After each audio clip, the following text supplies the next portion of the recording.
Indian രാഷ്ട്രീയത്തിൽ നിർണായകമായ ഒരു ചുവടുവെപ്പിന് കേന്ദ്ര സർക്കാർ ഒരുങ്ങുകയാണ്. 2029 ലോക്സഭാ തിരഞ്ഞെടുപ്പിന് മുൻപായി വനിതാ സംവരണ നിയമം പ്രായോഗികമാക്കണമെന്നാണ് പ്രധാനമന്ത്രി നരേന്ദ്രമോദി രാഷ്ട്രീയ പാർട്ടികളോട് ആഹ്വാനം ചെയ്തിരിക്കുന്നത്.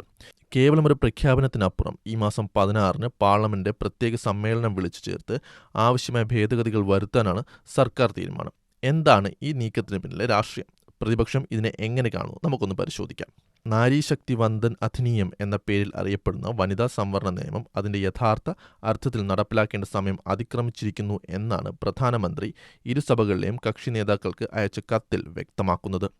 33% വനിതാ സംവരണം നടപ്പിലാക്കുന്നതിലൂടെ നമ്മുടെ ജനാധിപത്യ സ്ഥാപനങ്ങൾക്ക് പുതിയ ഊർജം ലഭിക്കുമെന്നും പൊതുജന വിശ്വാസം വർദ്ധിക്കുമെന്നും അദ്ദേഹം വിശ്വസിക്കുന്നു.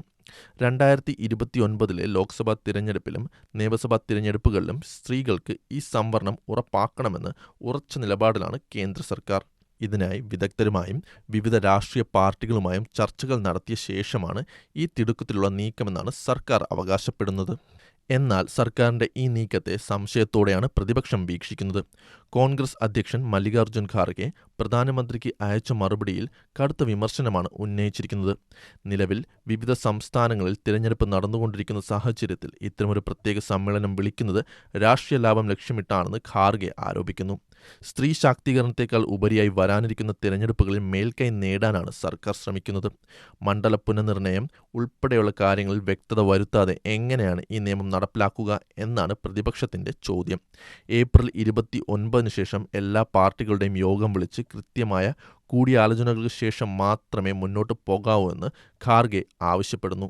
നിയമത്തെ അനുകൂലിച്ചും പ്രതികൂലിച്ചും വിവിധ കോണുകളിൽ നിന്ന് പ്രതികരണങ്ങൾ വരുന്നുണ്ട്. ജ്യോതിബ ഫൂലെയുടെ ദർശനങ്ങൾക്കുള്ള അംഗീകാരമാണ് ഈ തീരുമാനമെന്ന് മഹാരാഷ്ട്ര ഉപമുഖ്യമന്ത്രി ദേവേന്ദ്ര ഫട്നാവിസ് വിശേഷിപ്പിച്ചു. അതേസമയം പാർലമെന്റിൽ മികച്ച വനിതാ പ്രതിനിധികൾ എത്തേണ്ടത് കാലഘട്ടത്തിന്റെ ആവശ്യമാണെന്ന് കേന്ദ്രമന്ത്രി ശോഭ കന്ദലാജെയും വ്യക്തമാക്കി. എന്നാൽ നടപടിക്രമങ്ങളിലെ സുതാര്യതയില്ലായ്മയാണ് പ്രതിപക്ഷം പ്രധാന ആയുധമാക്കുന്നത്. പ്രത്യേക പാർലമെന്റ് സമ്മേളനത്തിൽ സർക്കാർ എന്ത് ഭേദഗതികളാണ് കൊണ്ടുവരിക എന്നത് രാഷ്ട്രീയ ലോകം ഉറ്റുനോക്കുകയാണ്. സംശയമില്ല, ഇന്ത്യയുടെ തിരഞ്ഞെടുപ്പ് ചരിത്രത്തിലെ ഏറ്റവും വലിയ പരിഷ്കാരങ്ങളിൽ ഒന്നായിരിക്കും വനിതാ സംവരണം. എന്നാൽ അത് നടപ്പിലാക്കുന്ന രീതിയും സമയക്രമവും വലിയ രാഷ്ട്രീയ പോരുകൾക്ക് വഴിമരുന്നിട്ടിരിക്കുകയാണ്. ഏപ്രിൽ 16 ആരംഭിക്കുന്ന പ്രത്യേക സമ്മേളനം ഇന്ത്യൻ ജനാധിപത്യത്തിൽ ഒരു പുതിയ അധ്യായം കുറിക്കുമോ അതോ ഭരണ പ്രതിപക്ഷ തർക്കങ്ങളിൽ മുങ്ങിപ്പോകുമോ എന്ന് നമുക്ക് കാത്തിരുന്നു കാണാം.